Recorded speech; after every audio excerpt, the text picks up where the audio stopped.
Hello, this is Jess, and I am going to be talking today about headaches. And so I'm going to share my screen. Come on, there we go. And get into some content with you. So headaches are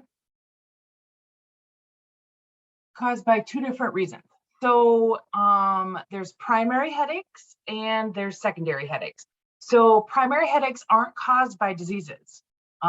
They are tension headaches, they are migraine headaches, there are cluster headaches. These are not caused by any sort of disease process at all.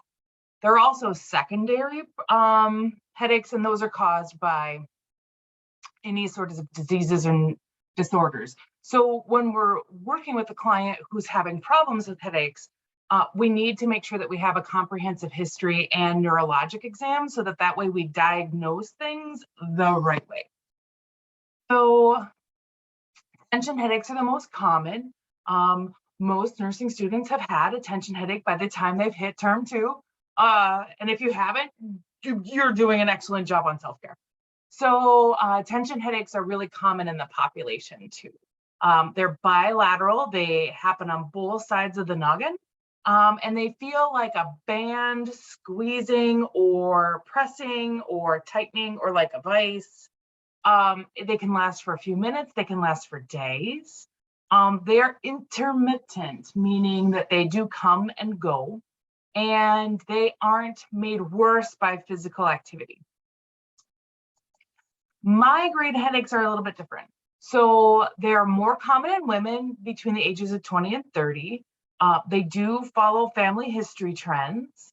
And if you've never had a migraine headache, they're intense, throbbing, pulsing pain, shuts down your vision, shuts down your body, the whole 9 yards. Usually they are 60% of them are on one side, unilateral, 40% of them are bilateral. And they recur. So people who have with problem with migraines are not one and done. So there can be many different triggers for those.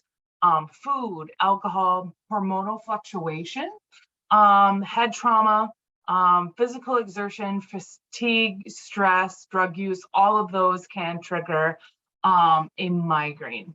Sometimes with migraines, people will get an aura or a prodrome period.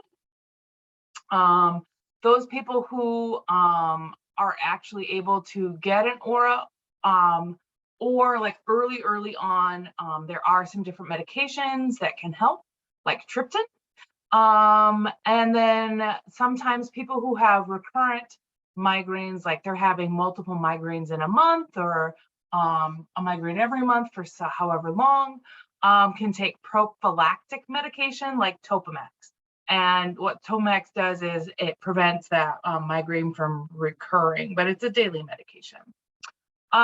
Secondary headaches should be ruled out if there's some sort of weird presentation, an atypical presentation. And then usually what happens, well, and this is not usually, CT and MRI are reserved for abnormal neuro exam findings. They're really expensive tests, and because of their expense and people only have so much money to spend, we're not going to be throwing everybody into the CT or MRI tube to be able to figure out the cause of their headaches, only if there's some sort of abnormal neuro exam. So cluster headaches are a third type of headache. Again, it's a primary headache. They're rare, and they feel sharp and stabbing and penetrating and burning. They're usually focused in or around one eye or the other eye, and they happen in clusters. So they occur regularly, and they're on repeat.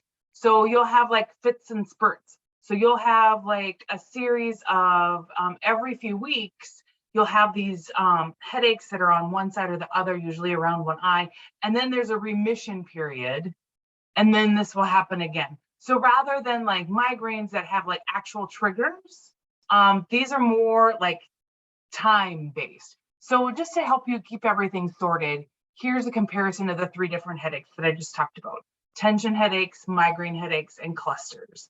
So the locations are key.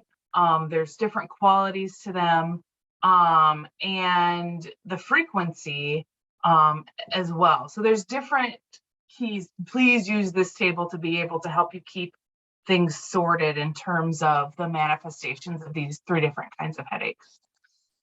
As well as, if you want to take a look at this picture, it's for people who are visual learners. So the most frequent site for tension headaches happens around the headband area.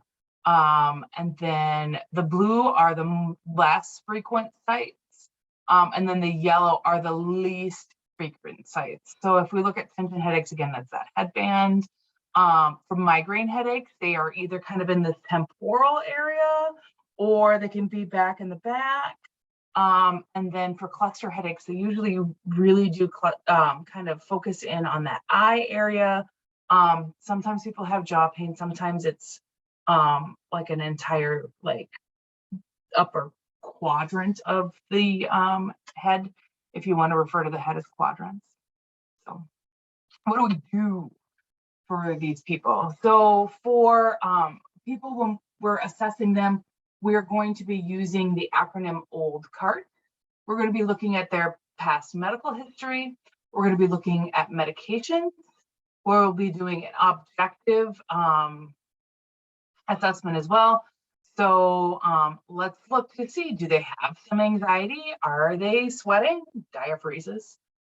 What's their skin color? Do they have any sort of swelling? Are they restless? How's their muscle tension? We may be doing diagnostic studies, such as the complete blood counts, electrolytes, urinalysis, and if they have abnormal neural findings upon assessment, perhaps a CT. For secondary headaches, they can be stemming from a few different causes. So perhaps there's bleeding into the subarachnoid space. They can be caused by tumors. They can be caused by intracranial masses. People who have carbon monoxide poisoning have awful, awful headaches. And if they're using, sorry, I got distracted by the picture there. That's an awfully traumatic picture of ways you can get a hematoma in your head. So, and then med overuse for headaches as well. So when we're looking at this, we need to figure out what their nursing diagnoses is. Pain, definitely. What other problems are is the client experiencing other than that head pain? And what do we do? So there are medications, don't get me wrong, but we can also use some different sorts of therapies that you are maybe learning about in psychosocial. And if you don't learn about them, you will learn about them in mental health. But just in case you haven't learned about them in psychosocial, let's learn about them now. So biofeedback is being aware of your body and really paying attention to what's going on in your body. I know you've done a biofeedback session because on day 1 of psychosocial, when we were doing the meditation and you were focusing on different areas of your body and paying attention to them during that time, you were doing biofeedback. Cognitive behavioral therapy is more of a way of recognizing. It's a stress management technique where you're actually recognizing thoughts that are maybe too concrete and doomsday-like and changing them around. So the best cognitive behavioral therapy example that I can usually associate with that people understand very easily is if you've ever sent out a text and you don't get an immediate answer back, and you automatically feel that you're being ghosted and that person's never going to answer you back, and they what did you do that now they hate you, and what's going on, and what can I change, and that whole sort of like doomsday thinking about your unanswered text, right? What cognitive behavioral therapy does in that situation is it has us think, well, maybe they're actually taking a test. Maybe they're at DEU clinical. Maybe they're out walking the dog. Maybe they're pooping. All of these things are appropriate reasons to not immediately respond to your text, right? So cognitive behavioral therapy can be also used for people who are stressing out about a lot of things. And then it helps them reframe their thinking about what's going on in the stressful situation that they're currently in, and therefore they can actually lessen their stress that they're having at that time. We ask people to keep a headache diary when they're going through this particular process, because we want to know what time of day, have they eaten any, what sort of foods have they been eating, what sort of that stuff has been going on in their life, any sorts of, what the headache diary is designed to do is keep it's a way of keeping an objective assessment from the patient's point of view. So they're going to be reporting their pain number out of 10. They're going to be reporting what time of day. They're going to be reporting any sort of foods they've been eating, what they haven't been eating, what's been going on in their life. So it's kind of this all-encompassing sort of thing to be able to try and look at those triggers, figure what is causing the headache, and then minimize those triggers so they don't have to have that pain anymore. Stress reduction is a very effective technique when it comes to a variety of different headaches, both tension and migraine headaches, and sometimes cluster headaches can be brought on by stress. So relaxation training, meditation, yoga, exercises, and acupuncture can be used, hypnotherapy, and then avoidance of triggers. Like if for whatever reason you know that you are going to have a reaction if you're eating a certain food, then gosh, bless it, if it could always be as simple as just avoiding that food, wouldn't it just be amazing? But we don't 100% know what those triggers are until we start doing that headache diary process.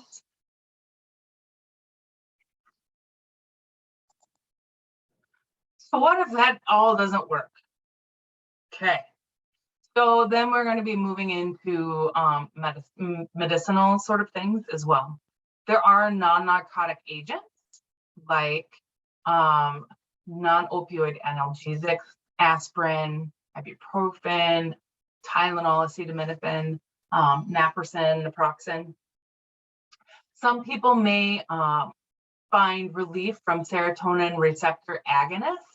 Hello, pharmacology class. So sumatriptan, otherwise known as Imitrex. There are some contraindications that are associated with this, such as uncontrolled hypertension, if you're having cardiac issues, if you're having a history of cerebrovascular problems, like strokes. And then there's peripheral vascular and a history of peripheral vascular problems too, because what this is going to be doing is it's going to be reducing the neurogenic inflammation of the cerebral blood vessels, produces vasoconstriction. So if you've got hearty stuff and peripheral vascular stuff, we're going to try and target those cerebral blood vessels, but it could be vasoconstriction all throughout the body, which is why hypertension is contraindicated. You can also take advantage of alpha-adrenergic blockers, such as argotamines. There are corticosteroids as well. In addition, there are some prophylactic treatments. When we are using Topamax or Depakote, which is a heavy hitter, and that's for serious people with serious migraines, because it has some serious side effects. We can try and use antihypertensives like beta blockers, propranolol is sometimes used. sometimes calcium channel blockers like verapamil, antidepressants, and we can use Botox as well. When we are using prophylactic treatment, when we are using prophylactic treatment for people, we need to make sure that they are very understanding about the fact that they cannot just stop them for whatever reason, whether it's a medication affordability or whether it's because they're feeling better, so then they just stop taking them. You can't do that. So because especially with the anti-seizure medications, the Topamax and the Depakote, that can actually increase the risk of having a seizure, even if they had no seizure history before. What we need to make sure that they understand when they're first being treated with these prophylactics is that they could be causing drowsiness. They need to make sure that they are getting adequate fluid intake because some of these can actually cause kidney stones. And then people might be wondering why I have Botox here, because Botox is so commonly associated with cosmetic and plastic procedures and not necessarily a headache situation. However, it's given just a little bit deeper than on the surface to be able to help people with their age lines, etc. What it is it's still an injection, but those, because it's a little bit deeper, it's going to block the ability of the nerves to make the muscles contract. So rather than it being like a subcutaneous, it's actually a muscular administration, and it makes those muscles unable to contract. Basically, it's paralyzing those muscles and therefore taking care of the headache. There's also a new skin patch that can be used, indicated for the treatment of migraines. If we have somebody who's got cluster problems, those cluster headaches, high dose verapamil is actually the first drug choice, just for your information. So when it comes to patient teaching about these particular problems, we're going to encourage them to keep that headache diary. And also, if they're active on social media, they may be able to go through their social media history and encourage them to keep using their social media for sharing of that information with other people. Sometimes social media becomes our diary, and we can use that to our advantage in this particular situation. If we can figure out what the triggers are, then we can avoid them. You need to make sure that they know what drugs they are getting, so that all of those drugs are actually appropriately being used. Things like stress reduction and regular exercise are important, as well as reasons to contact their provider. So just for your information, some triggers that are commonly associated, I don't have a separate slide for this, so I apologize. Triggers that are commonly causing headaches. So food, you might get a little bit distressed about this particular one because there's lots of good stuff on this list.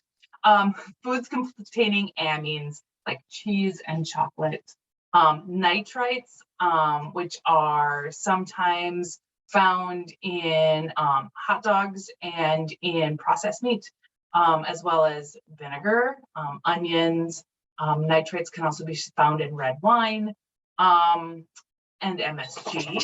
So those people who go out sometimes for Asian food and have MSG in it, and then they get a headache. That's a trigger. Sometimes fermented or marinated foods can cause headaches. Caffeine, well, as I sit here and plug my coffee while I'm talking to you about things. Oranges, tomatoes, aspartame, which is otherwise known as NutraSweet, which is an artificial sweetener. Nicotine, ice cream. Here's that alcohol, particularly that red wine. It's a double doozy because it's got alcohol and it's got nitrates in it most often than not. And then emotional stress, fatigue, and some different drugs can cause headaches as well. So ergot containing preparations, and then those MAOIs, that you may have remembered from pharmacology class can also create problems. So, quick question, the nurse is teaching a patient who has migraine headaches about Imitrex. Which statement by the patient requires an intervention by the nurse? And I'm going to give you a few seconds to think about that one.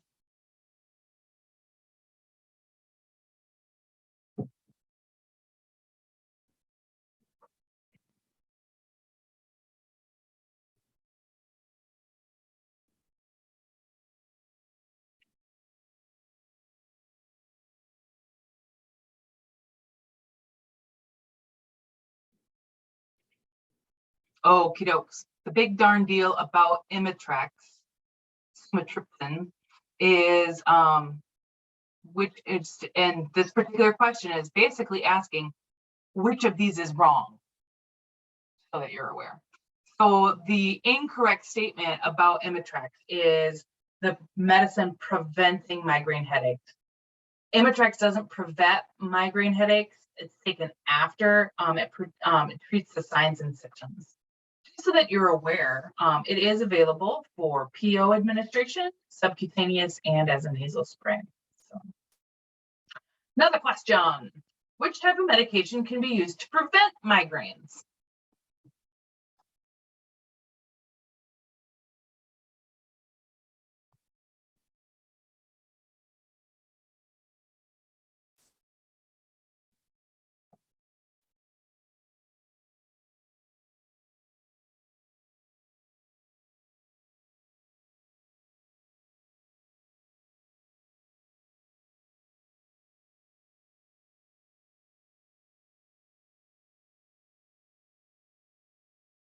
All right, so prevention of migraines is our beta blockers.